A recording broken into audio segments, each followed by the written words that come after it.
just only believe. All things are possible. Only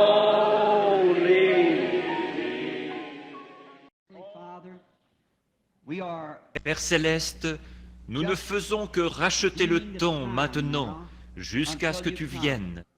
Le glorieux réveil que nous avons tant apprécié, qui s'est répandu à travers tout le pays et tout autour du monde, au point que les feux du réveil ont brûlé dans chaque nation sous le ciel. Tout autour du monde, en ce moment, de glorieuses réunions de guérison se déroulent, 24 heures sur 24, et tout autour du monde. Cela a commencé il y a quelques années. Des gens tout simples sont sortis en croyant, et c'est ce qui a amené le réveil. Père Céleste, maintenant nous glanons dans nos villes et dans tout notre pays. Y en a-t-il, Seigneur, qui ne sont pas encore entrés?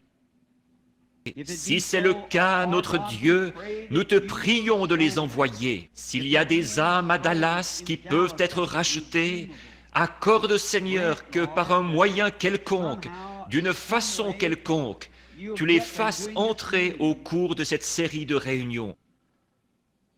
Nous ne sommes pas trop bien considérés dans le monde et nous nous attendons à cela.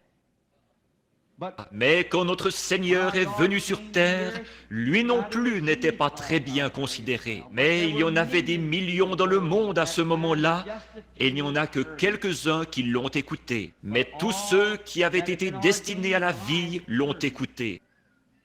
Ô Dieu, je te prie sincèrement de donner ce soir et tout le long de la série de réunions à tous ceux de Dallas qui n'ont pas encore le sceau de Dieu sur leur front. Accorde-leur d'entrer, d'être glorieusement remplis du Saint-Esprit. Je te prie de guérir tous ceux qui sont malades et affligés dans toute la région, ici, qui ont la foi. Bénis notre brave et distingué frère Grant. Oh, de le voir tellement plus fort, ce brave homme qui s'était vraiment ruiné la santé, à se tenir dans les lignes de prière avec la plus profonde sincérité, et je suis de tout cœur avec lui. Je suis tellement heureux de voir, Seigneur, que tu l'as béni de façon tellement merveilleuse. Que ta main miséricordieuse soit sur lui et sur tous ceux qui t'aiment dans ce pays et qui attendent ta venue. Bénis ta parole. Et Père, nous prions que Jésus lui-même vienne à nous sous une forme tellement réelle, d'une façon tellement réelle, qu'aucun de nous ne manque de le voir, et que tous ceux que tu as destinés à la vie le reçoivent, que ceux qui sont malades le reçoivent, et qu'ils soient guéris pour la gloire du royaume de Dieu. C'est au nom de Jésus-Christ que nous le demandons. Amen. Maintenant, nous essayerons de terminer les réunions entre 9h et 9h30 à cause du nombre de personnes et pour que vous puissiez revenir demain soir. Juste pour formuler quelques mots ce soir, je veux prendre un passage de l'Écriture que j'ai lu bien des fois. Et y a-t-il ici des gens qui n'ont jamais été dans une des réunions? Levez la main pour voir. Oh là là, il y a pratiquement 80 ou 90% de la salle, ou des gens qui sont dans la salle qui n'ont jamais assisté à une réunion. Nous sommes heureux que vous soyez avec nous pour cette première fois. Or, chacun sait qu'aucun homme n'en guérit un autre. Pas même un médecin ne peut vous guérir. La guérison vient de Dieu. Je suis l'Éternel qui guérit toutes tes maladies. Aucun médecin ne vous dira qu'il a les médicaments qui vont vous guérir.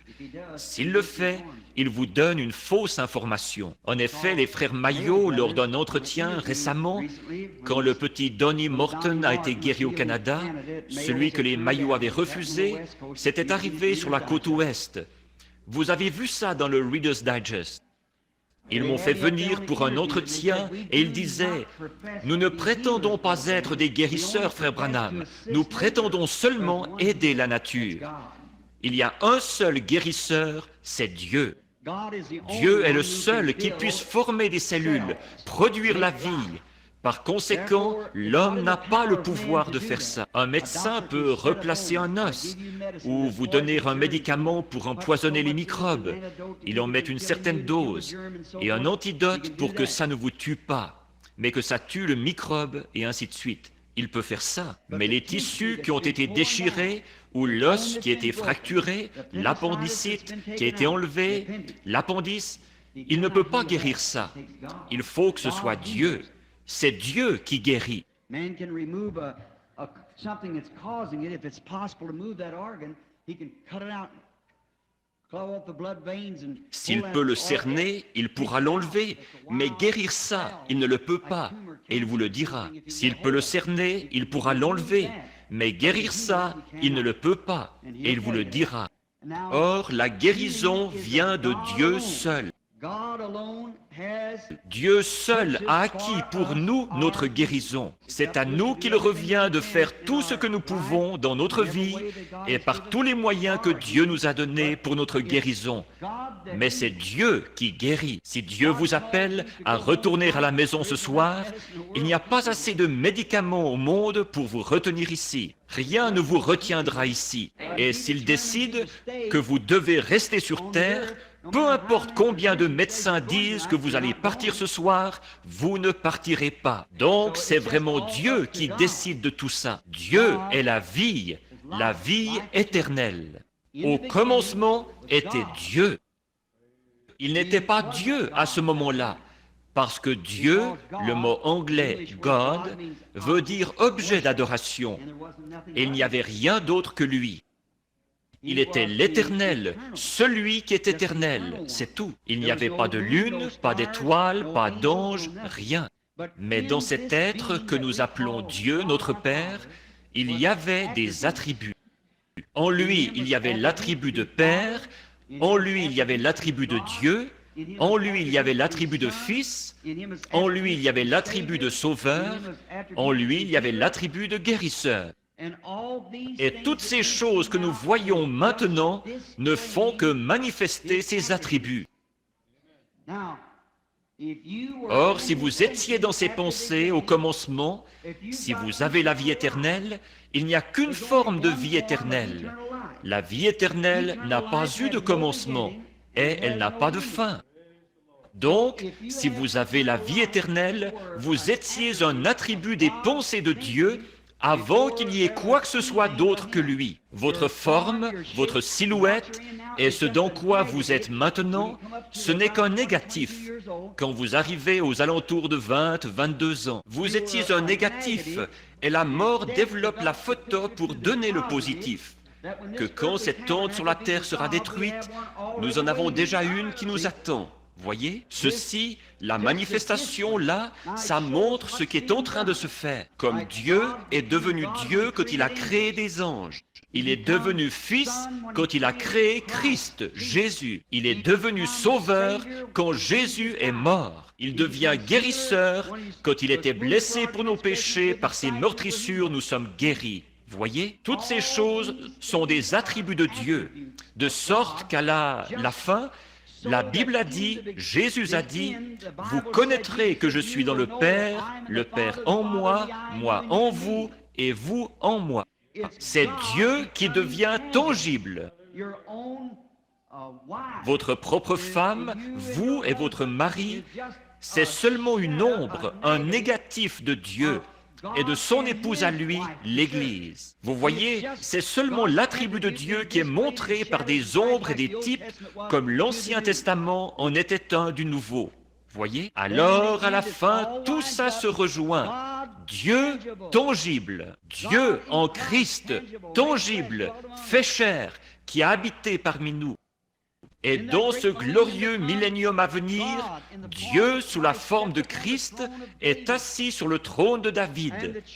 Et l'Église, son épouse, le mari et la femme ensemble. Oh, c'est ce qu'il y a de plus. C'est assez pour enflammer le cœur d'un croyant. Dans ces glorieuses heures que nous vivons, alors que tous les espoirs et les nations et tout le reste s'écroulent sur nous, en dessous de nous, nous avons un royaume. Nous sommes baptisés dans ce royaume. Maintenant, nous allons prendre les quelques mots de ce petit message de ce soir pour vous présenter ce que je voudrais que vous voyiez pendant la série de réunions. Nous lisons dans l'Évangile de Jean au chapitre 12 et au verset 20. Et notre thème, toujours, depuis le commencement, c'est le même que ce soir, et celui qu'on retrouve sur toute notre documentation et tout. Hébreux 13, 8. Jésus-Christ, le même hier, aujourd'hui et pour toujours. Or, quelques Grecs du nombre de ceux qui étaient montés pour adorer pendant la fête s'adressèrent à Philippe de Bethsaïda et lui dirent avec instance, « Messieurs, nous voudrions voir Jésus. » Maintenant, voici la question que nous posons ce soir. S'il est le même hier, aujourd'hui et pour toujours, et que ces Grecs, des gens des nations, ont demandé à le voir, et qu'il leur a été permis de le faire par un de ses serviteurs, alors, s'il reste toujours le même hier, aujourd'hui et pour toujours, pourquoi ne pourrions-nous pas le voir ce soir? Voyez? Messieurs, nous voudrions voir Jésus. Or, je suis sûr que pour tout croyant, ça remplirait vraiment son cœur d'enthousiasme. Ce serait une confirmation de sa foi, s'il pouvait littéralement voir et savoir qu'il se tient dans la présence de Jésus-Christ. Je pense que ce serait la chose la plus stupéfiante qu'une personne, qu'un croyant pourrait envisager, de savoir de façon certaine qu'il se tient en plein dans la présence du Seigneur Jésus-Christ, son juge solennel, son rédempteur, qui sera son juge au jugement. Bon, cette question a été posée. Ces Grecs étaient montés pour l'adoration, et c'étaient peut-être des prosélytes de la religion juive. Et ils étaient à la fête, donc ce devaient être des prosélytes. Et ils avaient entendu parler de Jésus. La foi vient de ce qu'on entend, et de ce qu'on entend la parole de Dieu. Or, quelque part dans l'Écriture, nul doute qu'ils avaient entendu ou lu comment allait être le Messie. Donc, ils savaient que s'ils pouvaient, cet homme qui prétendait être le Messie, il aurait nécessairement les attributs que devait posséder le Messie. Or, il y avait eu beaucoup de faux Messies qui s'étaient élevés. Nous savons qu'il y en avait même eu un qui s'appelait Jésus, qui s'était élevé juste avant le oint. Le Messie, c'était le oint, ce qui veut dire le Christ, un homme oint du Saint-Esprit, la plénitude de Dieu. C'était le Messie, Dieu dans un homme. L'homme et Dieu sont devenus un, quand Dieu est entré dans un homme. Or, ces Grecs étaient très curieux. Ils avaient entendu des choses formidables au sujet de cet homme qui faisait ces déclarations. Et je les admire parce qu'ils ont eu assez de sincérité pour examiner ça de plus près. Je pense que si seulement nous agissions tous plus de la sorte, que nous examinions de plus près ce que nous entendons dire et que nous le jugions selon la parole. Or, Dieu ne change jamais sa manière de faire les choses. Il reste toujours pareil. Maintenant, il ne peut pas changer parce que la décision première de Dieu est la sienne. Il doit toujours s'en tenir à cette décision quand il est appelé à entrer en scène, comme aujourd'hui. Dieu a été appelé à entrer en scène la première fois que le péché a été commis dans le jardin d'Éden. Et il a dû prendre une décision quant à la façon dont il allait racheter l'homme. Et il a pris sa décision en le rachetant par le sang versé d'un innocent. Et il n'a jamais changé ça. Nous avons essayé de les instruire. Nous avons construit des tours et des villes, et des théologies et de l'instruction, et des dénominations d'église. Et on les a fait entrer par la dénomination. Et ça n'a jamais marché, et ça ne marchera jamais. Dieu sauve l'homme par le sang versé de l'innocent. Il ne change jamais ça. Peu importe quelle meilleure manière nous pensons avoir, c'est la décision de Dieu. Et il ne peut décider une chose aujourd'hui et autre chose demain. Quand il prend une décision, il est parfait. Il n'a jamais à revenir dessus. Quand Dieu dit quelque chose, c'est éternellement juste. Parce qu'il est éternel et ses paroles sont éternelles. Dieu, qui connaissait la fin depuis le commencement, il a donc donné à son monde une certaine partie de paroles pour chaque génération, au fur et à mesure qu'elles sont venues. Il a envoyé des prophètes dans l'Ancien Testament. Il nous est enseigné dans Hébreux 1 qu'après avoir, à plusieurs reprises et de plusieurs manières, parlé à nos pères par les prophètes, Dieu l'a fait en ce dernier jour par le Fils Jésus-Christ. Maintenant, si nous examinions vraiment bien ce passage de l'Écriture, quand Jésus était sur terre et qu'il a dit qu'il était le Fils de Dieu, ils l'ont condamné. Il a dit, « Pourquoi me condamneriez-vous quand je dis que je suis le Fils de Dieu, alors que vous appelez ceux à qui la parole est venue des dieux ?» Abraham était considéré comme un Dieu. Élie était un Dieu. Ésaïe était un Dieu, parce que la parole de Dieu leur est venue. Et ils étaient partiellement des dieux. Jésus a dit qu'ils l'étaient. Il a dit, vous les appelez des dieux. Maintenant, vous voyez, quand l'homme était oint, comme Joseph, il représentait Christ. Quand Moïse était oint, il représentait Christ. Quand David était oint, il représentait Christ. Tous menaient à Christ, et lui était la plénitude de la parole. La parole a été manifestée en lui. Il était le oint en entier. Eux, ils l'avaient en partie. Nous l'avons en partie. Lui, il était le oint. Le plan de Dieu tout entier reposait en lui. Le plan de Dieu, avant la fondation du monde, de racheter un monde perdu, était en lui. Il était la parole, et il est encore la parole. Le même hier, aujourd'hui et pour toujours. Rappelez-vous, il est venu au Père à travers les prophètes. Il s'est fait connaître à travers les prophètes. Et puis, dans ce dernier jour, à travers son Fils Jésus-Christ. Il était Dieu manifesté. Remarquez, la parole vient toujours aux prophètes. Dieu n'a jamais agi à travers un groupe de gens. C'est à travers un individu qu'il agit. À l'époque de Noé, il a agi à travers Noé. À l'époque de Moïse, il a agi à travers Moïse. À l'époque d'Élie, il a agi à travers Élie.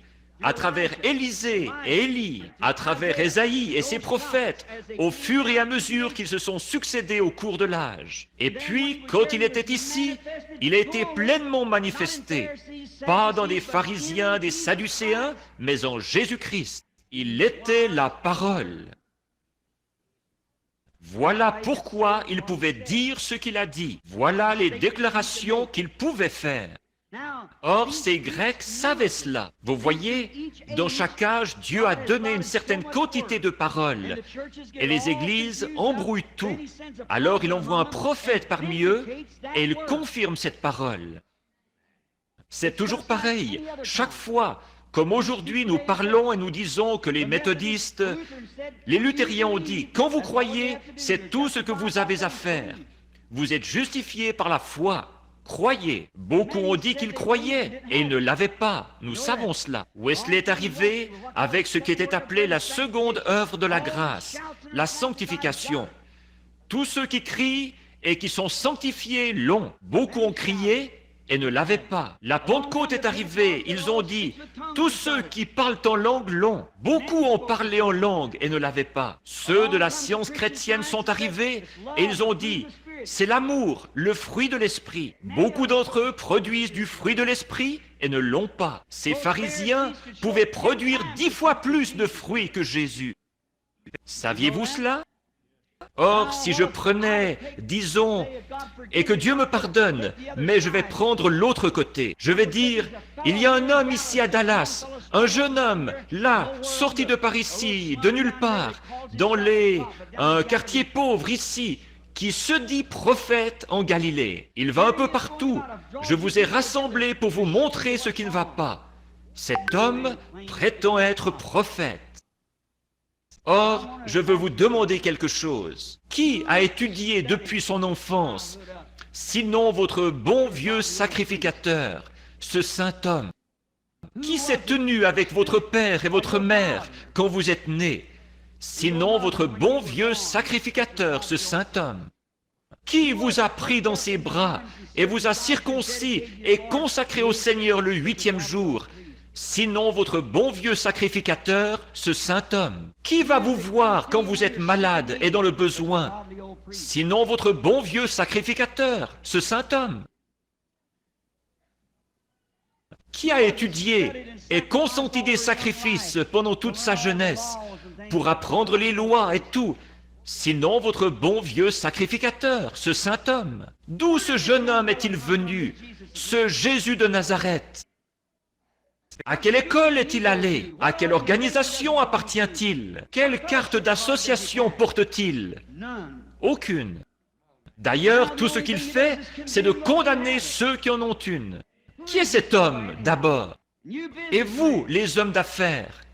Jéhovah a demandé un agneau comme sacrifice, du sang, et votre bon vieux sacrificateur, ce saint homme, il a installé des petits enclos là-bas. Vous êtes commerçants et vous vendez de la soie et tout. Alors, il a fait un endroit là-bas pour que vous, les commerçants, vous puissiez en acheter un avec votre argent, un agneau, pour l'offrir pour vos péchés. Qu'est-ce que ce jeune homme a fait? Il est arrivé là-bas et il a renversé ces choses. Il les a regardées d'un regard furieux. Il les a chassées à coups de fouet. Il a renversé les tables des changeurs. Appelleriez-vous cela le fruit de l'esprit? Non, il faut dire que non. Il essayait même de vous empêcher d'être sauvés. Votre sang, le sang que Jéhovah a demandé, ça ne pourrait pas venir de Jéhovah. Vous voyez combien c'était invraisemblable? Ces sacrificateurs de ce jour-là, ou ces prophètes, n'ont-ils pas, quand Josaphat et Akab étaient assis ensemble, et que 400 sacrificateurs qui avaient reçu une solide formation à l'école sont montés là, et ont dit à Akab et aux autres, « Ce pays vous appartient. Ce n'est pas juste que les Philistins se remplissent le ventre du blé qui appartient à Israël. Le Dieu Tout-Puissant nous a donné ceci, et ainsi dit le Seigneur, monte. » Mais vous savez, Josaphat était un homme spirituel. Il y avait un petit quelque chose qui clochait. Il a dit, « N'en as-tu pas encore un que tu puisses consulter ?» Il a dit, « J'en ai un, mais je le hais. » Oui, c'est sûr. Il a dit, « Il prophétise toujours du mal. Il condamne notre peuple dans tout ce qu'il fait. Il n'est pas d'accord avec les autres. » Il a dit, « Que le roi ne parle pas ainsi, mais qu'il le fasse venir. » Et quand le petit Michée, fils de Jimla, est venu, il a eu une vision. Il a comparé sa vision avec la parole. Et quand il a vu que sa vision et la parole concordaient, il a dit, « Monte, mais je vois Israël dispersé comme des brebis qui n'ont pas de berger. » Vous voyez qui avait raison? C'est vrai qu'ils avaient quelque chose et que ce pays leur appartenait. Mais il leur appartenait sous certaines conditions. Et de même, les bénédictions de ce dernier jour appartiennent à cette Église. Mais c'est sous condition. Vous devez remplir ces conditions. Sinon, vous pouvez faire toutes sortes de réunions de guérison, de réunions où l'on crie, de réunions de louanges, de réunions pour les fruits, de réunions pour parler en langue. Et ça ne vous servira absolument à rien. Vous devez remplir la condition de Dieu. C'est pourquoi ces Grecs désiraient voir cet homme. Ils savaient, d'après la parole, ce que devait être ce Messie, et ils voulaient le voir. Ils étaient des gentils. Ils avaient entendu parler de lui, et ils voulaient le voir. Maintenant, s'ils voulaient le voir et que ce privilège leur a été accordé, ne pensez-vous pas qu'ici, à Dallas ce soir, s'il a dit dans l'Écriture qu'il est le même hier, aujourd'hui et pour toujours, et que nous désirons le voir, ne pensez-vous pas qu'il nous l'accorderait aussi? Rappelez-vous, s'il ne le fait pas, alors ce n'est pas le même hier, aujourd'hui et pour toujours. Je crois qu'il est le même. Dieu, dans ce dernier jour, a fait des choses merveilleuses pour les gens.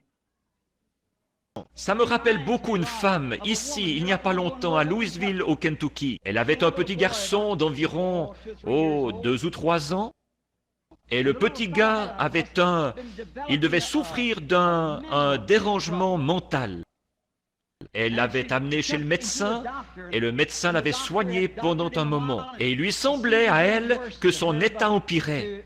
Mais le médecin, lui, il disait, « Je crois qu'il va mieux. » Alors, elle l'a testé pour voir. Elle l'a amené dans un petit magasin à rayons. Elle a ramassé quelque chose qui aurait dû attirer l'attention de ce petit garçon. Et il ne le regardait pas. Et elle est allée vers un autre rayon. Et elle a ramassé quelque chose qui aurait dû attirer son attention, un petit pistolet d'enfant ou quelque chose, et ça n'attirait toujours pas son attention. Et elle faisait tout ce qu'elle pouvait, et les gens la regardaient, qui devenaient hystériques. Alors elle est allée à un endroit où il y avait une petite clochette. Elle l'a ramassée, elle l'a agitée hystériquement devant ses yeux. Elle disait, « Chérie, regarde !» Et le petit gars ne faisait que regarder dans le vide. Et elle a laissé tomber cette petite chose par terre. Elle s'est mise à hurler, elle criait « Oh non, non !» Et certaines personnes qui étaient dans le magasin sont allées lui porter secours et voir ce qui n'allait pas. Elle a dit « Mon petit garçon, le docteur dit qu'il va mieux, mais il ne va pas mieux. Tout ce qui devrait attirer son attention, celle d'un petit garçon comme lui, ça ne l'attire pas. Il ne fait que regarder dans le vide. » Je pense que c'est là l'état auquel notre Église est en train d'aboutir. Dieu a agité chaque don qu'il a promis dans la Bible devant nous, et nous continuons à regarder dans le vide, et nous cherchons quelque chose ailleurs. Il semble que c'est un état spirituel de l'Église, qu'il manque de voir l'heure dans laquelle ils vivent. Ils cherchent une sensation ou quelque chose bien loin dans l'avenir. L'homme fait toujours ça. Il bénit toujours Dieu pour ce qu'il a fait. Il s'attend à ce qu'il va faire. Il ne tient aucun compte de ce qu'il est en train de faire. Vous manquez de voir l'heure où nous vivons. Voilà ce que ces Grecs voulaient savoir. Quelle était l'heure et ce que le Messie devait être. La portion de l'Écriture qui était révélée pour ce jour-là, si ce Messie l'accomplissait, voilà la preuve. C'est la parole de l'heure confirmée qui est la preuve. Ce n'est pas qu'il devait avoir les fruits de l'esprit, qu'il devait être un homme de loi auprès des tribunaux de justice pour son organisation, ou l'une de celles des pharisiens ou des sadducéens. Il était la manifestation de la parole de Dieu promise pour cette heure-là. Vous voulez voir ce qu'est le fruit de l'esprit? Observez ce que la Bible promet pour une heure donnée et cherchez-en la confirmation. Voilà la preuve. Jésus a dit, « Vous sondez les Écritures parce que vous pensez avoir en elles la vie éternelle. Ce sont elles qui rendent témoignage de moi. Voilà ce qui prouve qui je suis. » Nous regardons maintenant un passage de l'Écriture avant de passer à autre chose. Jésus a dit, quand il était ici sur terre, dans le livre de Luc, que ce qui arriva au jour de Sodome arrivera de même à la venue du Fils de l'homme. Remarquez là, et ce qui arriva au jour de Noé avant le déluge. Or Jésus lisait la même Bible que vous et moi, nous lisons. Et toutes ces choses étaient des ombres. Maintenant, si vous voulez voir ce qui est arrivé avant le jour de Noé, reprenez et lisez dans la Genèse. Il a seulement dit, ils mangeaient, buvaient, se mariaient leurs enfants. Mais si vous remarquez, reprenez Genèse 6 et lisez-le. Et là, voyez ce qui est arrivé. Nous voyons là-bas que quand les fils de Dieu virent que les filles des hommes étaient belles, ils en ont pris pour femmes des tribunaux de divorce. Des fils de Dieu, des hommes de renom, des hommes célèbres. Regardez aujourd'hui nos gens haut placés, de grands hommes dans le monde, comme ce noble lord en Angleterre, tout récemment. Le magazine Life avait fait un article là-dessus, qu'on a trouvé avec des stripteaseuses et tout. Regardez notre gouverneur de New York et tous les autres pays alentours, l'immoralité. Regardez les divorces. L'Amérique est à la tête des nations pour les divorces du reste du monde. Regardez les femmes, comment elles s'habillent pour sortir dans la rue, et comment les hommes, la première chose à laquelle ils pensent presque aujourd'hui, c'est quelque chose d'immoral. Toutes les distractions sur les cigarettes, le whisky, n'importe quoi, ou un spectacle quelconque, ou il faut toujours qu'il y ait une femme immorale là-dedans. Ce qui arriva au jour de Noé. Jésus a dit, et ce qui arriva au jour de Sodome. Rappelez-vous, il a laissé ça tranquille. Est-ce qu'ils sont le tableau de Sodome? Il y a eu 3 catégories de gens dans le monde, toujours. Ce sont les croyants, les soi-disant croyants et les incroyants. Ils sont là dans chaque groupe. Nous en parlerons peut-être un soir au cours de la semaine. Mais à cette époque-là, il y avait les incroyants, les sodomites. Il y avait les soi-disant croyants qui étaient Lot et son groupe. Et il y avait les appelés à sortir et élus, c'était Abraham, qui n'était pas dans Sodome.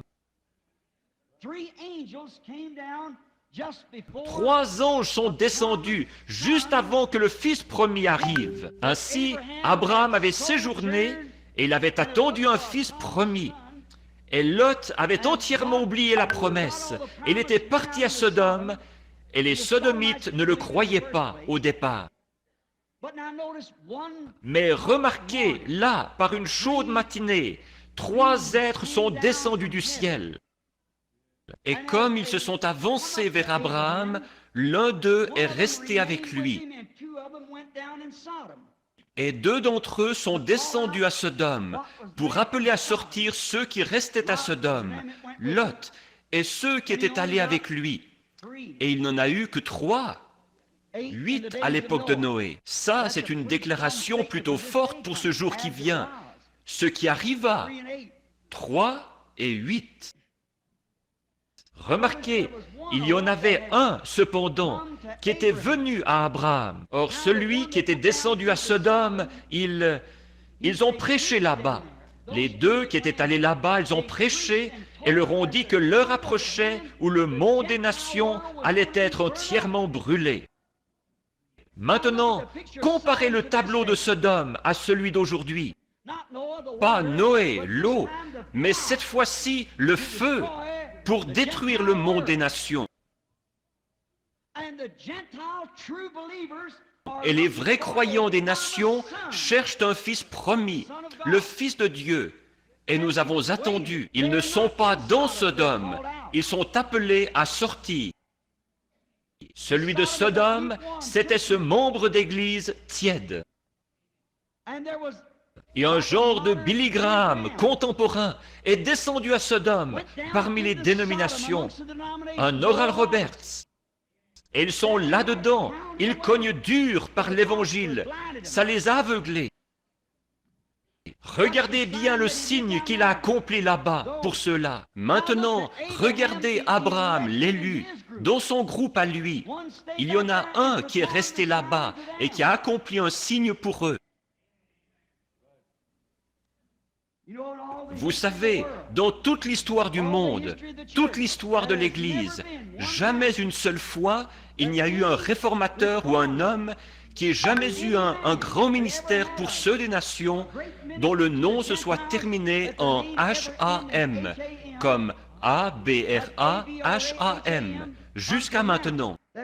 C'est G-R-A-H-A-M, 6 lettres. Abraham, c'est 7 lettres. 6 lettres, G-R-A-H-A-M.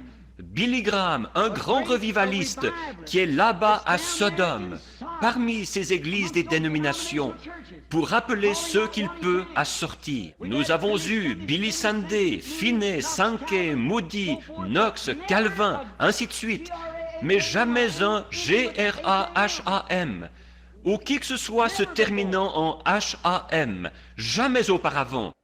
Il y en a un là-bas pour l'église formaliste à Sodome qui se termine en H-A-M, ce qui veut dire Père des nations. Et puis, il y en avait un qui est resté là-haut avec Abraham, qui était assis, la tente, le dos tourné à la tente, et il a dit, Abraham, pas Abraham, ce qu'il était quelques jours auparavant. Abraham, où est ta femme, Sarah? S-A-R-R-A, pas S-A-R-A-I. Vous voyez? Où est ta femme, Sarah? Il a dit, elle est dans la tente derrière toi. Il a dit, je vais te visiter. Je, un pronom personnel, vais te visiter selon la promesse que je t'ai donnée. Et Sarah, qui était âgée de 100 ans, dans la tente, a ri en elle-même en disant dans son cœur, comment puis-je, moi qui suis vieille, avoir à nouveau du plaisir avec mon Seigneur, et que lui est vieux? Abraham, comme des jeunes, ou des gens avec une vie sexuelle qui est terminée depuis des années. Elle avait 90 ans et Abraham en avait 100. Elle a dit, avoir du plaisir avec mon Seigneur, alors que lui aussi est vieux. Et l'ange, le messager qui était pour l'Église spirituelle, a discerné ce qu'elle avait, ce qu'elle disait dans son cœur. Et il a dit, pourquoi Sarah a-t-elle douté de ceci? Tu vois, en disant dans son cœur, cela ne se peut pas. Et Sarah a essayé de le nier. Mais comme elle faisait partie d'Abraham, son incrédulité l'aurait condamnée. Mais Dieu ne pouvait pas la reprendre, parce qu'elle faisait partie d'Abraham. L'Église aurait été condamnée depuis longtemps, mais elle fait partie de Christ. Remarquez le signe qu'il a accompli en disant ce qu'elle faisait, alors qu'il lui tournait le dos. Jésus a dit que ça se reproduirait au jour de la venue du Fils de l'homme. Nous voyons le Billy Graham, nous voyons le feu prêt à tomber, l'Église qui attend un Fils promis. Et voilà. Tout est là, comme il faut. Nous attendons cette heure-là, le Fils promis. Et rappelez-vous, le dernier signe qu'Abraham a vu. Et nous qui sommes nés de l'Esprit de Christ, nous sommes la semence royale d'Abraham. Jésus a promis que la semence royale d'Abraham verrait le même signe que leur père Abraham avait vu avant que le Fils promis arrive. Il n'y a pas eu un seul autre signe. Abraham, tout de suite, Sarah est devenue mère et Isaac est arrivé. Le dernier signe, c'était Dieu manifesté dans la chair d'un homme. Là, quelqu'un m'a dit, il a dit, « Frère Branham, vous ne croyez pas que c'était Dieu ?» Eh bien, Abraham a dit qu'il l'était. Il l'a appelé Elohim. Et regardez voir si ça ne s'écrit pas avec un L majuscule. Voyez si au début, à l'origine, ce n'est pas là la même chose que c'était. Au commencement, Dieu créa Elohim, celui qui est entièrement suffisant. Dieu qui se manifeste dans son Église, au milieu de son peuple. Jésus a dit, ici Dieu était manifesté dans un homme, Jésus-Christ, le même hier, aujourd'hui et pour toujours. L'Église est passée par toutes sortes de signes. Eh bien, ensuite, quand Dieu agite le dernier signe devant eux, ils restent là à regarder dans le vide. Que Dieu ait pitié de nous. Combien nous reste-t-il encore de temps de grâce? Il est peut-être plus tard que nous ne le pensons. Rappelez-vous ma première citation. Les gens continueront en pensant être sauvés comme à Sodome. Qu'est-ce qu'il était? Qu'est-ce que ces Grecs ont vu en lui? Qu'est-ce qu'il était? Ce qu'ils voyaient en lui à l'époque, ce qu'ils cherchaient, ils devaient l'avoir vu. Maintenant, regardez dans Deutéronome chapitre 18, versets 15 à 20. Moïse, Dieu a dit à Moïse et Moïse l'a dit au peuple. L'Éternel ton Dieu suscitera un prophète semblable à moi. Il arrivera que celui qui ne l'écoutera pas sera retranché du milieu du peuple. Dieu ne change jamais son plan. Donc ces Grecs attendaient un prophète. Or, ça faisait 400 ans qu'ils n'avaient pas eu de prophète, depuis Malachie. Mais ces Grecs savaient que cette parole qui était promise pour ce jour-là devait être un prophète. L'Éternel ton Dieu suscitera un prophète comme moi. En effet, la parole ne vient qu'au prophète, à rien d'autre qu'au... Combien comprennent ça? Voyez? Regardez, c'est tellement parfait que quand Jean, qui était le prophète, se tenait dans les eaux en train de baptiser, alors Jésus est venu à lui dans l'eau. La parole est venue au prophète. Il était la parole et il est venu à Jean dans l'eau. Dieu ne change jamais son système. Il ne change jamais sa façon de faire. Il est le Dieu immuable. Maintenant, les églises n'ont pas cru ça, pas du tout. Mais ça n'a pas arrêté le programme de Dieu. Celui-ci a continué quand même. Or, Pierre, son père était pharisien. Sans doute qu'André, qui était un disciple de Jean, a entendu quand il a été présenté. Il a dit, « Voici le Messie, je vois une lumière au-dessus de lui, comme une colombe qui descend sur lui. » Il a rendu témoignage. Il a dit, « Celui qui m'a dit dans le désert, va baptiser d'eau. » A dit, « Celui sur qui tu verras l'Esprit, cette lumière, descendre comme une colombe. » C'était peut-être la même colonne de feu qui a suivi les enfants d'Israël dans le désert, qui est venue sur lui, parce que c'était le oint, le logos. Elle est venue sur lui et il a dit, « J'en rends témoignage, voici le Messie. » Alors Pierre est venu avec André à la réunion.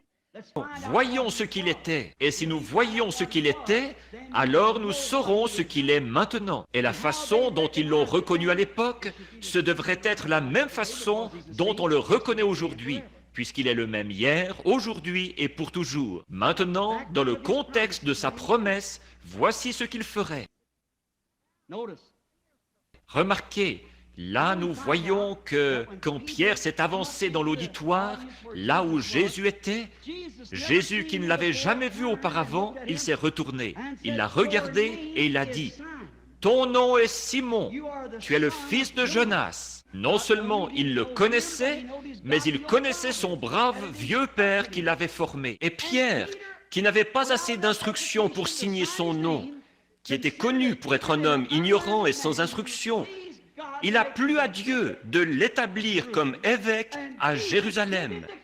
Et Jésus lui a donné les clés du royaume et a fait de lui le chef de l'Église. Cet homme, sur cette révélation révélée, comme il savait ce que le Messie devait être, il a dit, il l'a reconnu comme étant le Messie, et il est tombé à ses pieds parce qu'il avait fait cela. Il y en avait un qui se tenait là, du nom de Philippe. Lui n'a pas eu besoin qu'on lui fasse cela, mais il avait un enseignant de la Bible qu'il connaissait très bien, du nom de Nathanaël. Si vous remarquez, à partir de l'endroit où Jésus se trouvait à ce moment-là, c'était à 15 milles de l'autre côté de la montagne, à environ 2 jours. Et Philippe s'en va et il trouve Nathanaël sous un arbre en train de prier et il le ramène. Sans doute, si nous pouvions surprendre la conversation qu'ils avaient en chemin, il disait, « Regarde, Viens voir qui nous avons trouvé. Jésus de Nazareth, fils de Joseph. Il a dit, mais peut-il sortir quelque chose de bon de Nazareth? Regarde, tu te souviens, nous avons lu dans l'Écriture que le Messie doit être un prophète. Oh, bien sûr, la Bible l'a dit, Moïse, nous sommes ses disciples. Il a dit que le Seigneur susciterait un prophète comme lui. Très bien. Alors ce prophète, c'est Jésus de Nazareth. Tu te souviens de ce brave pêcheur, Simon, là-bas? Oui, c'était le fils de Jonas. Tu lui as acheté du poisson une fois et il n'a même pas su signer le reçu. Oui, tu lui as acheté du poisson une fois et il n'a même pas su signer le reçu. Oui, ça ne me surprendrait pas qu'il sache tout sur toi quand tu arriveras. Ah, il fallait que Nathanaël voie ça. Alors, il y est allé avec Philippe. Je ne pense pas qu'il soit passé dans la ligne de prière. Il est peut-être resté assis dans l'auditoire ou debout dans l'auditoire. Quoi que c'est été, Jésus priait pour les malades.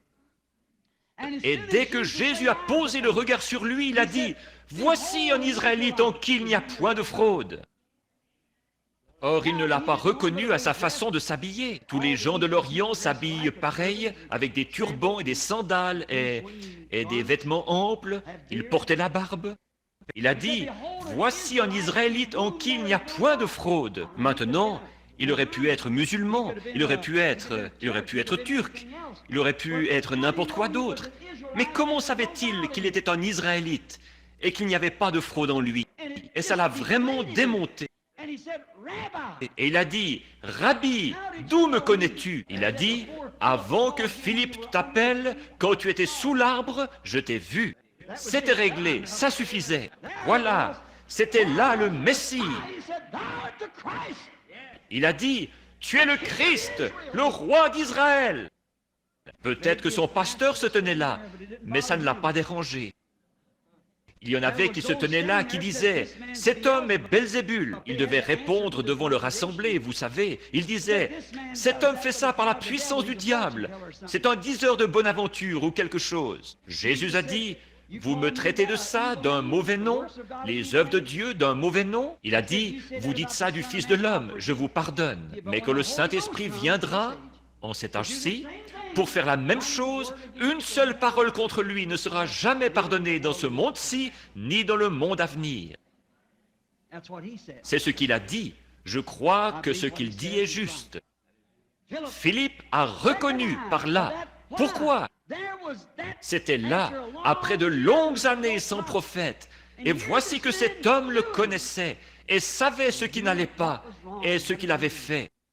Jésus, rapidement, là, avant de terminer. Un jour, il descendait à Jéricho qui était au bas de la colline. Mais il lui fallait passer par la Samarie et il est passé par une ville du nom de Sichar. Or, il y a 3 races de gens.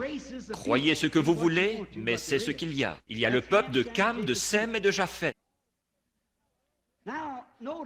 Maintenant, remarquez, quand les Juifs, ils attendaient un Messie, et les Samaritains étaient à moitié Juifs et à moitié des nations. Ils attendaient aussi un Messie. Mais ceux des nations, nous, les Anglo-Saxons, nous étions des païens, les Philistins, et quoi encore, vous voyez?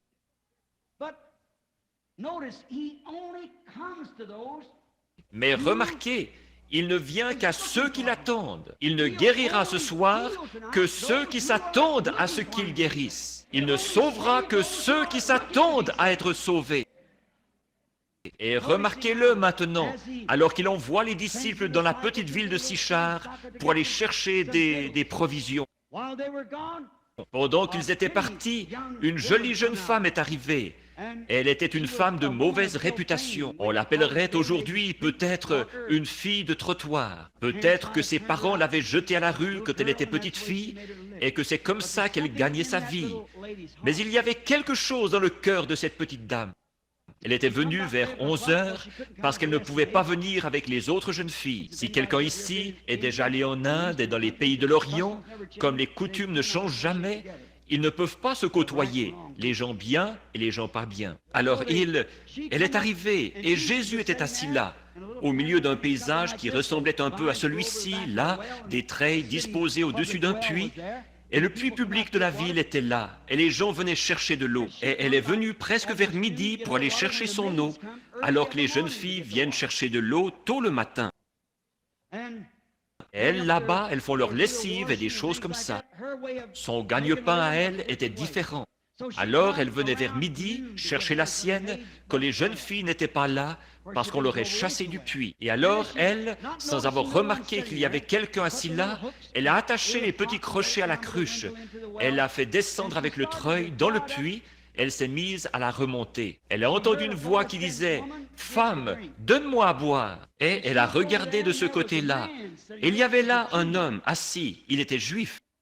Il devait paraître un peu plus âgé qu'il ne l'était vraiment, parce qu'il n'avait que 30 ans, environ 33. Et la Bible dit qu'il en paraissait 50. Vous savez, les Juifs ont dit « Tu es un homme qui n'a pas plus de 50 ans, et tu dis que tu as vu Abraham ?» Il a dit « Avant qu'Abraham fût, je suis. » Vous voyez? Alors, il devait avoir la barbe grisonnante ou quelque chose comme ça quand elle l'a regardé. Elle l'a regardé. L'œuvre qu'il accomplissait devait avoir terriblement marqué sa vie physique. Il a dit, « Apporte-moi à boire. » Elle a dit, « Vous n'avez pas coutume, vous les Samaris, ou vous les Juifs, de nous poser une telle question à nous, les Samaritaines. » Et il a dit, « Mais si tu savais à qui tu parles, c'est toi qui me demanderais à boire. » Alors elle a dit, « Le puits est profond. » Qu'est-ce qu'il était en train de faire? Il était en train de contacter son esprit. Vous voyez? Le Père, il a dit dans Jean 5, 19, « En vérité, je vous le dis, le Fils ne peut rien faire de lui-même. Il ne fait que ce qu'il voit faire au Père. » Souvenez-vous de ça, là. Notez ça dans vos livres. Vous voyez? Jésus ne faisait jamais rien avant d'avoir vu en vision quoi faire. C'est vrai, pas entend, mais ce que je vois. Le Fils ne peut rien faire, il ne fait que ce qu'il voit faire au Père. Alors il le fait pareillement. Il exécutait comme un rôle. Aucun homme ne peut faire quoi que ce soit, en fait, à part ce que Dieu lui dit de faire. Remarquez là, et le Père lui avait peut-être dit de monter en Samarie. Et puis cette femme lui a parlé et il a conversé avec elle pour contacter son esprit. Et puis, après avoir parlé d'adorer ici à Jérusalem, voilà qu'il a trouvé quel était son problème. Nous savons tous ce que c'était. Elle avait trop de maris. Et alors il a dit, « Va chercher ton mari et viens ici. » Et elle a dit, « Je n'ai pas de mari. » Il a dit, « Tu as bien dit, car tu en as eu 5 et celui avec qui tu vis maintenant n'est pas le tien. »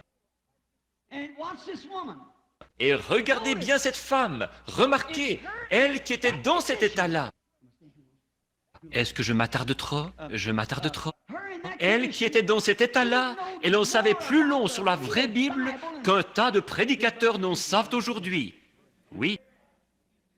Et dès qu'il voit, elle a peut-être pensé que c'était simplement un homme qui voyait son état et elle voulait, qui voulait faire le malin avec elle ou quelque chose. Elle a dit, « Je n'ai pas de mari. » Il a dit, « Tu as bien dit.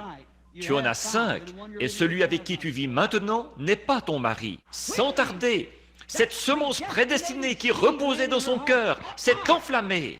Elle s'est retournée. Elle a dit, « Monsieur, je vois que vous êtes prophète. » Nous n'en avons pas eu depuis 400 ans, vous savez. Nous savons. Oh, Dallas, ne manquez pas ceci. Nous savons. Nous attendons un Messie qu'on appelle le Christ. Et quand il sera venu, c'est ce qu'il fera. Ce sera là son signe. Jésus a dit, « Je le suis, moi qui te parle. » Là-dessus, elle lâche la cruche et s'en va dans la ville dire « Venez voir un homme qui m'a dit ce que j'ai fait. N'est-ce point le Messie lui-même » Et la Bible dit qu'ils ont cru Jésus à cause de ce que la femme avait dit. Or, c'est comme ça qu'il s'est identifié comme Messie, pas à cause de la façon dont il était habillé, par son instruction, par une carte de membre, par l'honneur qu'on lui rendait parmi les hommes. Dieu était en lui, alors qu'il manifestait la parole qu'il avait promise. Il a dit dans Jean 5, 39, « Sondez les Écritures, car en elles vous pensez avoir la vie éternelle. Ce sont elles qui témoignent, ou qui vous disent qui je suis. » Le même hier, aujourd'hui et pour toujours. Mon frère, ma sœur, vous êtes un auditoire charmant. On pourrait parler toute la nuit. Vous voyez ce qu'était Jésus, là? Il était manifesté. C'était Dieu manifesté dans un homme appelé Jésus-Christ, qui est le Fils de Dieu, qui a promis ce qui arriva au jour de Noé. Tout le reste de la scène concorde exactement. Arrivera de même à la venue du Fils de l'homme. Il est le même hier, aujourd'hui et pour toujours. Ô Église, ne regardez pas dans le vide, mais croyez au Seigneur Jésus-Christ. Messieurs, nous voudrions voir Jésus. S'il est le même hier, aujourd'hui et pour toujours, est-ce que vous aimeriez le voir? Messieurs, comment pourriez-vous le reconnaître? S'il est le même hier, aujourd'hui et pour toujours, il fera la même chose. Maintenant, un homme pourrait s'avancer ici avec des marques de clous dans ses mains, du sang et de la fumée, et de l'huile qui sort de lui. Ce ne serait pas ça pour autant. N'importe quel hypocrite peut faire ça, certainement. Mais ce que c'est la manifestation de cette parole promise.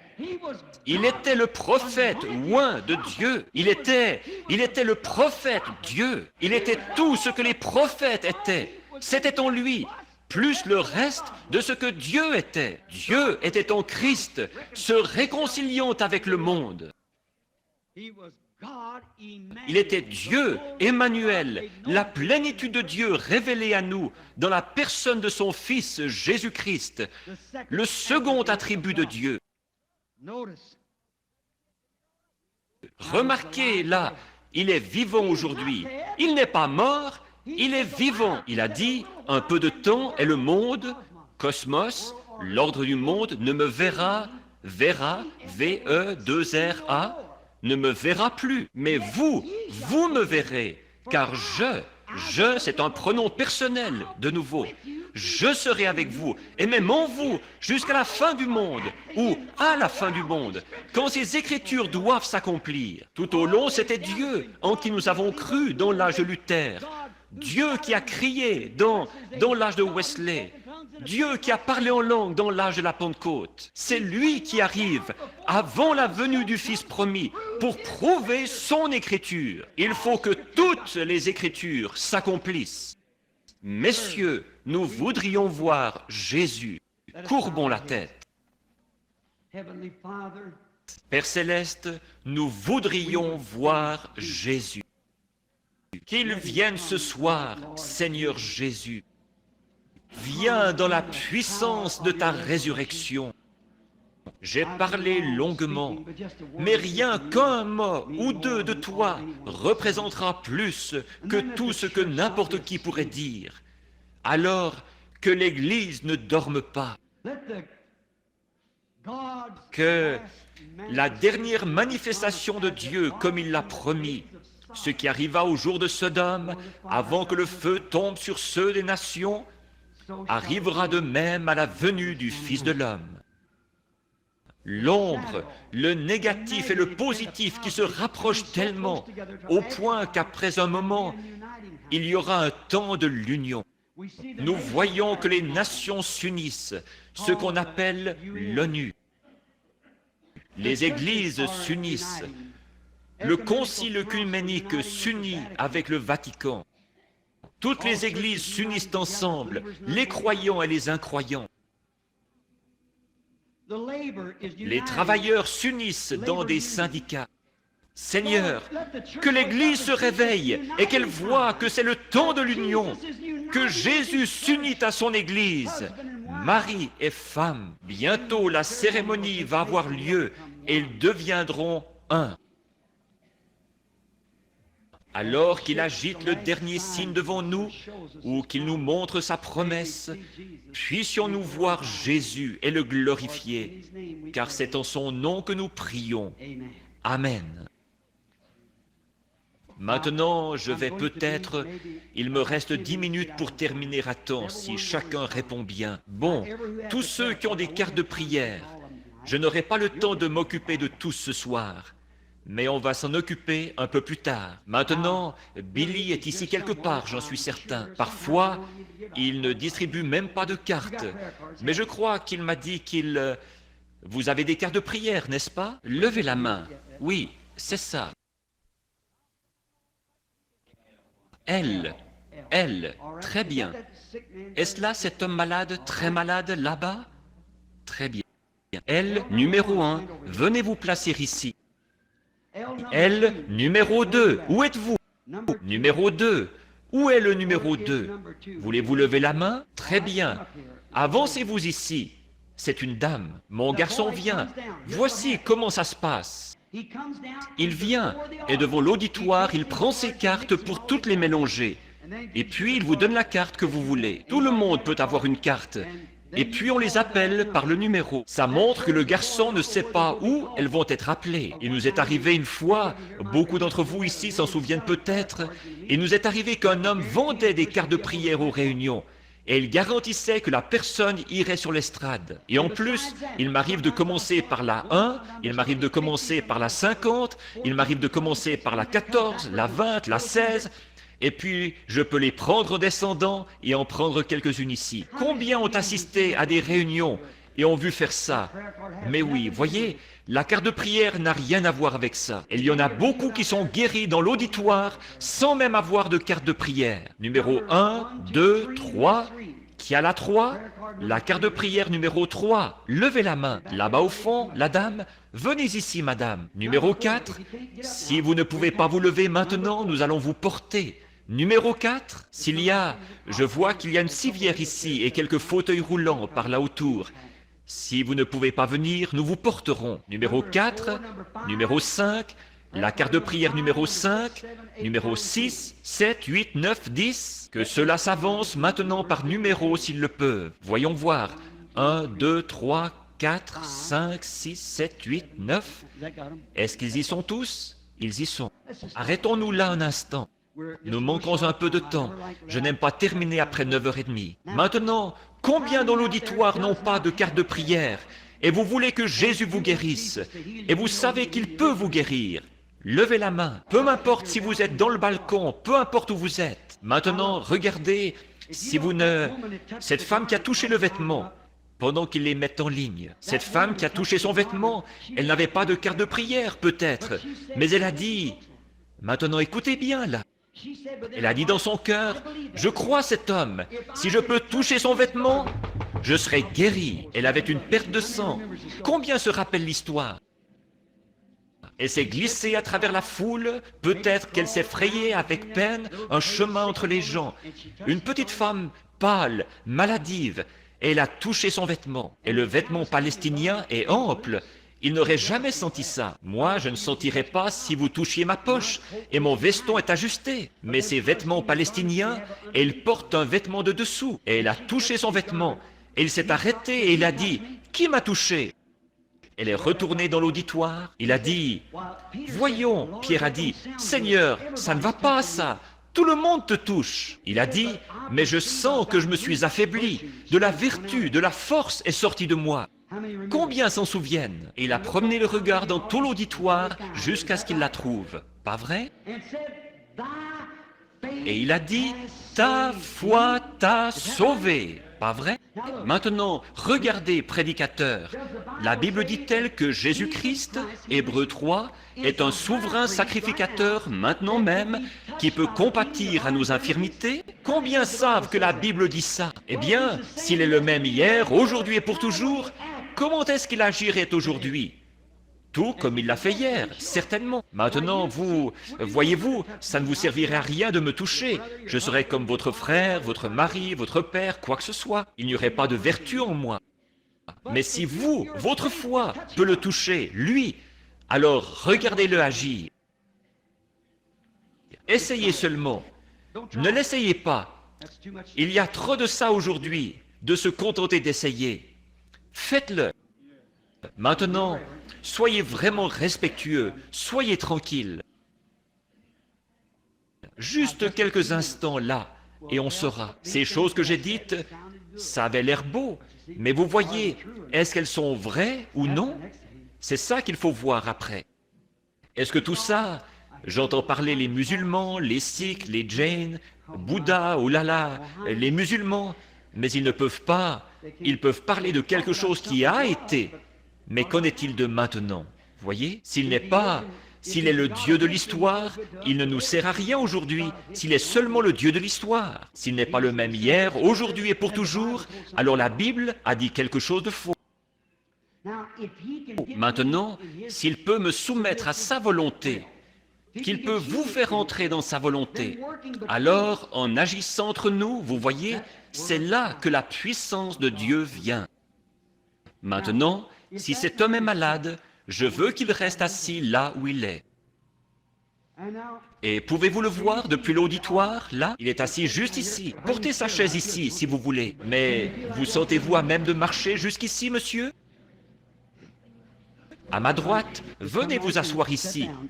Apportez la chaise ici, frère Grant, s'il vous plaît, pour que cet homme puisse rester assis un instant ici. Très bien. Maintenant, asseyez-vous ici, monsieur. J'ai remarqué cet homme depuis quelques minutes sur le point de s'évanouir.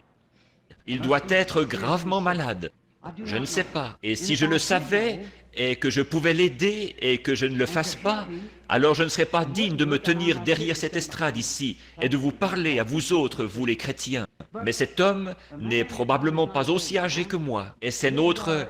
Nous sommes probablement des inconnus l'un pour l'autre. Vous ne me connaissez pas, je suppose. Mais moi, je ne vous connais pas. Vous m'avez vu à Jonesboro il y a environ 15 ans, quand j'étais là-bas à des réunions. C'est ça. Eh bien, ça a été glorieux là-bas. Je crois que c'était avec frère Richard Reed. Maintenant, si cet homme qui est assis ici, souffrant, si je pouvais le guérir et que je ne le fasse pas, quel genre de personne est-ce que je serais? Mais je ne peux pas le guérir. Mais maintenant, si nous voyons Jésus et que Jésus se tienne ici et qu'il porte ce costume qu'il m'a donné là, est-ce que Jésus dirait « Venez ici et je vais vous guérir » Faites attention là, si vous connaissez votre Bible, vous voyez? Non, monsieur, il l'a déjà fait. Il ne pourrait pas le faire aujourd'hui. Il l'a déjà fait. Il a été blessé pour nos péchés. C'est par ses meurtrissures que nous avons été sauvés.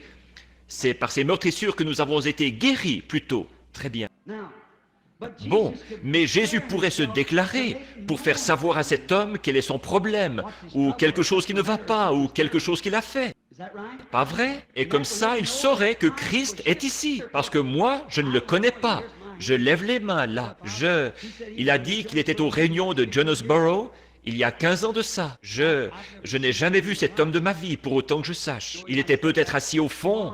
Demain, eh bien, je ne connais personne ici. Je crois savoir que c'est M. Way qui est assis ici, un Anglais qui est assis ici même, que je connais, qui était tombé mort dans mon église l'autre jour à Jeffersonville en Indiana. Il était tombé mort. Son épouse est là, quelque part par ici. Elle est infirmière. Pendant que je parlais, cet homme est tombé mort. Il est tombé mort d'un coup. Je suis descendu, lui imposer les mains. Il est ici. Voyez? Si seulement je peux tenir l'assemblée tranquille pendant assez longtemps, jusqu'à ce que le Saint-Esprit puisse descendre. Ne vous agitez pas. Restez simplement assis, tranquille. Vous voyez? Maintenant, monsieur, je voudrais que vous regardiez par ici un petit instant. J'ai parlé... Et je suis ici pour vous aider maintenant. Et si je peux vous aider, je ferai tout ce que je peux. Maintenant, ce que j'ai dit ici dans l'Écriture, Dieu est tenu, parce que je crois que c'est maintenant les derniers jours.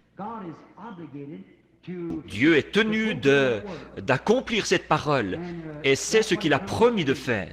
Et si lui pouvait me dire quelque chose que vous avez fait, ou quelque chose qui ne va pas chez vous, ou pourquoi vous êtes ici, ou quoi que ce soit, vous sauriez si c'est vrai ou non. Vous en seriez témoin. Mais maintenant, si je m'avance ici et que je vous impose les mains, que je dis « Gloire à Dieu, vous êtes guéri, gloire à Dieu », ce serait bien, ce serait parfaitement bien, si vous le croyez.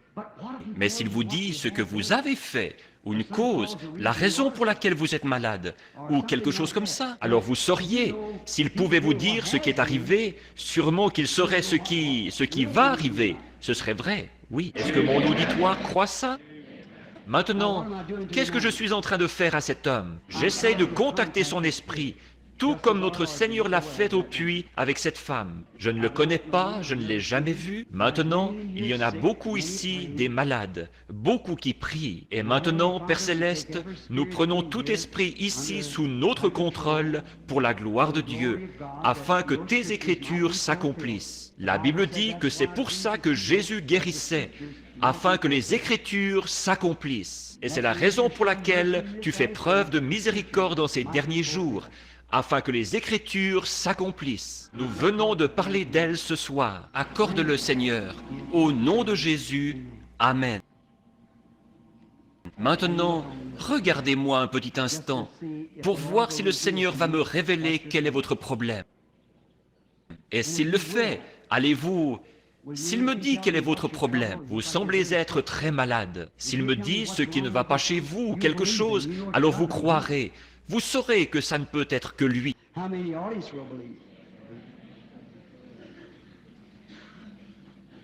Combien dans l'auditoire croiront? Une chose qui vous fait terriblement souffrir, c'est une hernie. Cette hernie vous rend malade, c'est vrai. Voyez. Maintenant, est-ce que c'est vrai? Levez la main si c'est vrai. C'est ça qui le rend malade, vous voyez, affaibli. Est-ce que vous croyez? Autre chose, là. Vous avez un bouton sur le côté droit de votre visage. Ça vous cause du souci. Je vais vous dire autre chose. Croyez-vous que je suis son prophète? Vous avez un bouton à la hanche droite aussi, sous vos vêtements. Si c'est vrai, levez la main. Voyez? Croyez-vous maintenant? Allez et soyez guéris. Jésus-Christ vous guérit. Allez et croyez-le. Venez simplement par ici. Avancez-vous ici, frère. Allez simplement en croyant maintenant et tout ira bien pour vous. Est-ce que vous croyez maintenant? Ayez simplement la foi. Très bien. Ça, vous savez, je ne le savais pas. Ici, venez, sœur. Je ne vous connais pas. Nous sommes des inconnus l'un pour l'autre, je suppose. Si c'est vrai, pour que l'auditoire puisse voir que nous ne nous connaissons pas, voyez-vous? Si, c'est exactement comme quand notre Seigneur a rencontré une femme un jour. Et voilà que nous nous rencontrons de nouveau, nous nous rencontrons 2000 ans plus tard sur sa promesse, et voici un homme et une femme qui se rencontrent de la même manière. Je ne vous ai jamais vu de ma vie. Je pense que nous sommes complètement inconnus l'un à l'autre, mais Dieu nous connaît tous les deux. Maintenant, si le Saint-Esprit, Christ, en moi et en vous, révèle pourquoi vous êtes ici, ou quelque chose à votre sujet, serez-vous enthousiasmé comme cette femme l'a été ce jour-là? Maintenant, ce pourquoi vous êtes ici, c'est pour qu'on prie, et qu'on prie pour une maladie que vous avez au sein. C'est ça. Si c'est vrai, levez la main. Maintenant, croyez-vous que Dieu peut me dire de quel sein il s'agit? C'est le sein droit, c'est ça. Il y a des gens qui n'arrêtent pas de dire là-bas, quelqu'un est entré en disant, ça, il le devine. Je ne le devine pas, ne pensez pas ça, ça entrave, vous voyez. Maintenant, souvenez-vous, vous ne pouvez pas cacher vos pensées là. Oui, c'est vrai, oui, c'est ça. Tenez, vous devriez croire, vous êtes prédicateur, une femme prédicateur. C'est vrai, n'est-ce pas? Très bien. Allez, croyez maintenant et vous irez bien. Que Dieu vous bénisse, croyez seulement. Est-ce que vous croyez? Bonjour, nous sommes des inconnus l'un pour l'autre. Je ne vous connais pas. Dieu, lui, vous connaît. Si c'est vrai, levez la main pour que... Vous êtes beaucoup plus jeune que moi. Peut-être que la femme qui a rencontré notre Seigneur l'était, beaucoup plus jeune. Maintenant, une autre femme se tenait ici. Il y a quelqu'un là, dans l'auditoire, qui croit. La voilà, elle est assise là, elle a des troubles respiratoires, pas vrai? De qui avez-vous touché le vêtement? Le sien. C'est fini maintenant. Jésus-Christ vous guérit. Il est le même hier, aujourd'hui et pour toujours. Maintenant, cette femme est à 20 pieds de moi, mais ce n'est pas moi qu'elle a touché, c'est le souverain sacrificateur qu'elle a touché. Ne voyez-vous pas? Je lui tournais le dos. Ça montre qu'il est le même, qui a fait la promesse, exactement le même aujourd'hui. Vous souffrez d'une maladie nerveuse, vous êtes très nerveuse, surtout tard le soir, quand vous êtes fatigué et épuisé, vous êtes très nerveuse. Et puis, vous avez un empoisonnement dans votre corps, c'est un empoisonnement dans le sang. Mais c'est juste. Et puis, vous avez vraiment un fardeau pour que quelqu'un soit sauvé, n'est-ce pas? Et oui, c'est vrai. Croyez-vous maintenant? Très bien. Allez, comme vous l'avez cru, qu'il vous soit fait ainsi. Ayez la foi. Ne doutez pas. Ayez foi en Dieu. Croyez simplement. Bonjour, madame. Je vous suis inconnu, je suppose. Si c'est vrai, alors levons les mains pour qu'il voie. Je ne l'ai jamais vu de ma vie. Jésus-Christ est le même hier, aujourd'hui et pour toujours. Croyez-vous cela? Si le Seigneur Jésus dit à cette femme ici même, maintenant, quelque chose à son sujet dont je ne sais rien, eh bien, nous ne nous connaissons pas. Elle se tient là, c'est tout, vous voyez? Très bien. Est-ce que vous croiriez? Vous avez un problème d'estomac qui vous fait souffrir.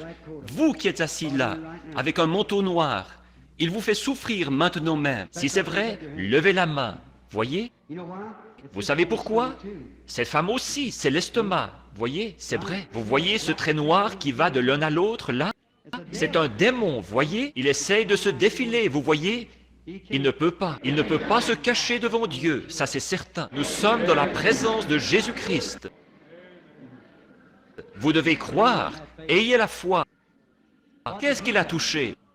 Ce n'est pas moi qui l'a touché, je ne connais pas cet homme, il m'est inconnu. Est-ce que nous sommes des inconnus l'un pour l'autre, monsieur? Je ne vous connais pas? Levez la main si c'est vrai.